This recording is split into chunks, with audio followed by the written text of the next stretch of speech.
I treated her like a queen. Whenever she had a complaint, I tried to fix her problems.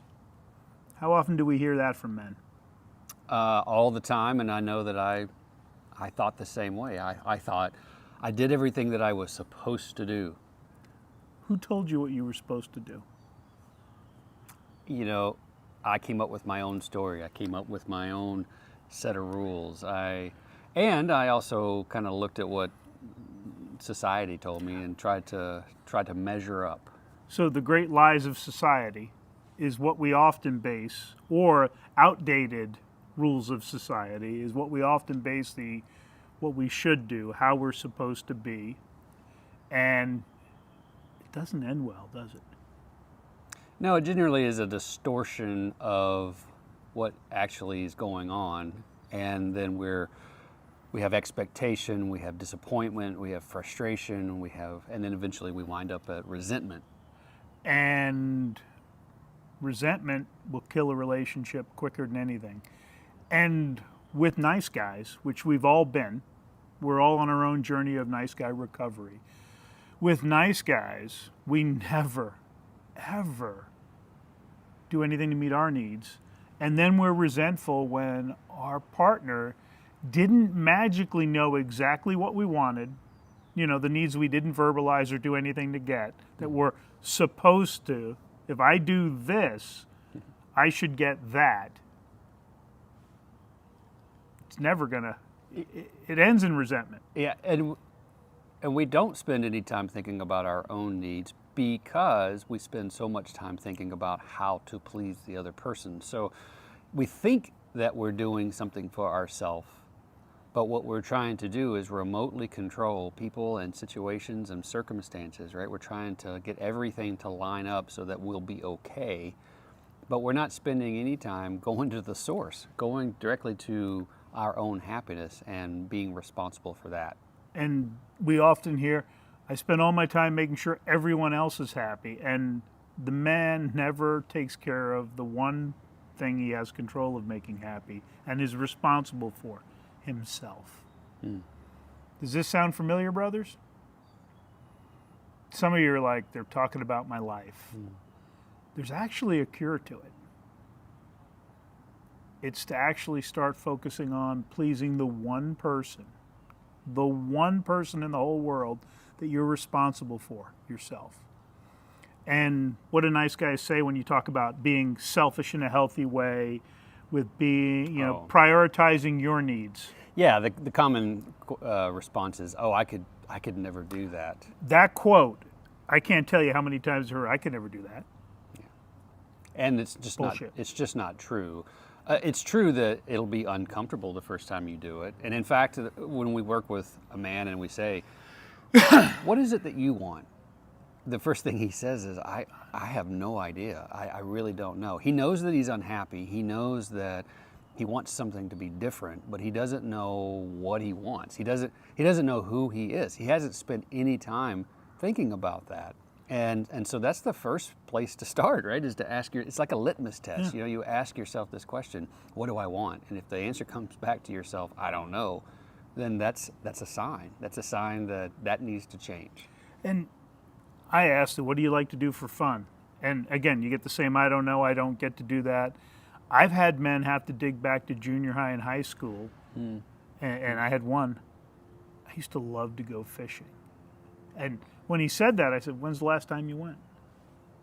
He couldn't remember. It had been, and I'm like, do you still have the equipment? Yes. Get a fishing license. Right. Start fishing.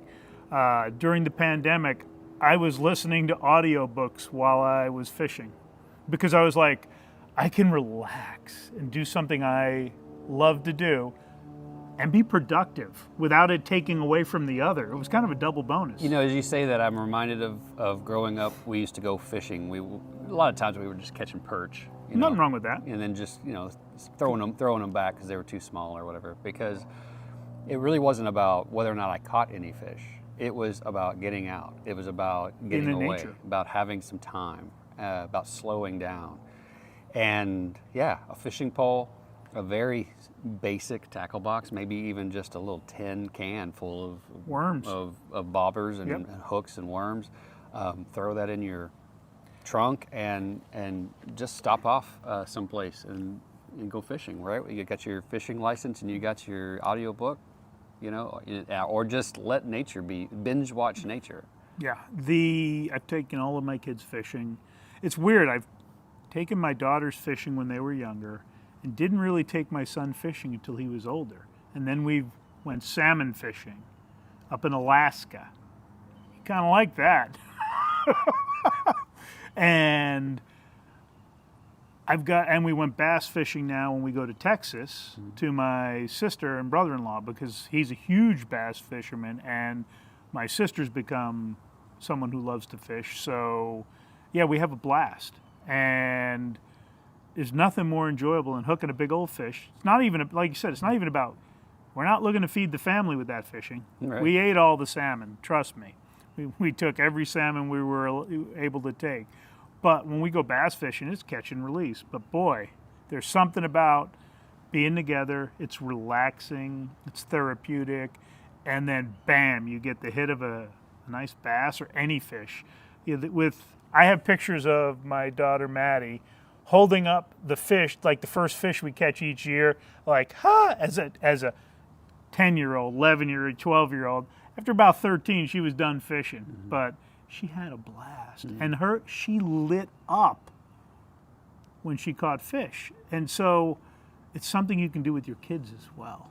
But it is also something I've got to get my county park permit. I've got my fishing license, because I'm going to start, the weather's turned. Now I don't have to worry about it being freezing cold, but it's time I can go, I got a book I need to listen to. I can go fishing.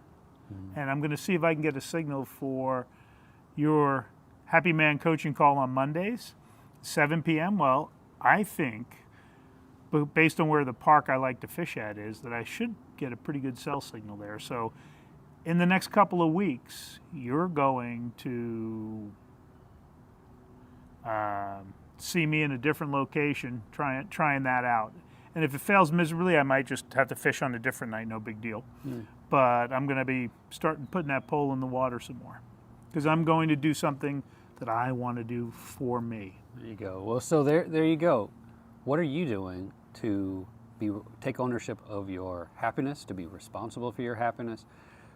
Can you identify what it is that you want? Are you asking someone else to be responsible for your happiness and you don't even know what will make you happy? And so get out there and do some things, try some things, get outside of your comfort zone. Please yourself Right. first. And when you're happy, grounded, feeling refreshed, full, you'll show up better for everyone in your life. Absolutely. All right, brother, so here's what I want you to do next. There's a link in the description. I want you to click that link. I want you to follow that. And I want you to reach out. I want you to reach out to one of the two of us.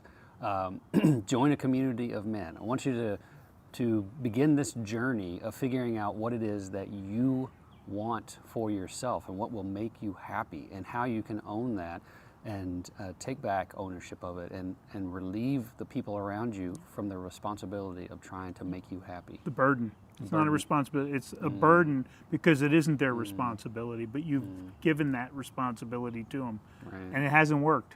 Yeah. All right. All right. See you guys.